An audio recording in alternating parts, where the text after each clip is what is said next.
లేదు. ఆరుగురు కలిసి ఉట్టాతికని చేరుకుని ఉట్టావృక్షం అంటే మర్రొచ్చు అండి. ఒక మరిశెట్టి కాని ఒక రాయి చెట్టు కాని అది బ్రహ్మ విష్ణు స్వరూపాలు.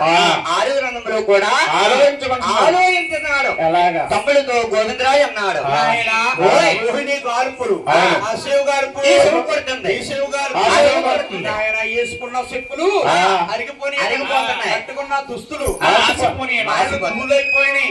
మహానుభావుడు గోవిందరాజు అంటే మహానుభావుడు ఆ శివ గారి సేవకు వస్తుంది. ఎండలో పడేసిన మల్లి దండలా వాడికెళ్ళిపోతాడు గోవిందరాజు. గోవిందరాజుల మొగమటమ్మ వేసవకాలంలో ఆడవారి తనలో మల్లి దండ ఎట్టి మాదిరిగా వాడికెళ్ళిపోతుంది, మాదిరిగా వాడికెళ్ళిపోయింది, అట్టే మాదిరిగా వాడికెళ్ళిపోయింది.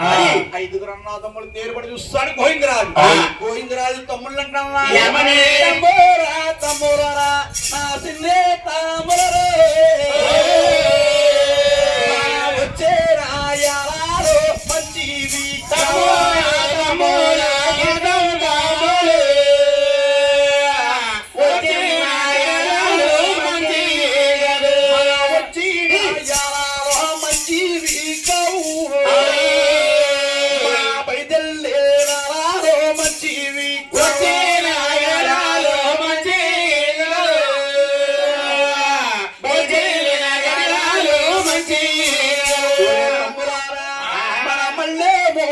పెట్టి మళ్ళీ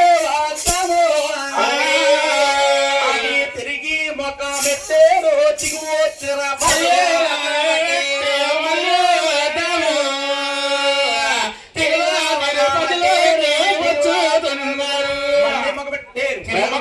మనీ యాత్రులు పెట్టారు. తిరుపతిలో దిగుతా ఉన్నారు. ఏ పూర్వ పుణ్యం ఏదో ఫలమో పూర్వ పుణ్యమో నోమ ఫలమో దైవ యోగము చేత కారణము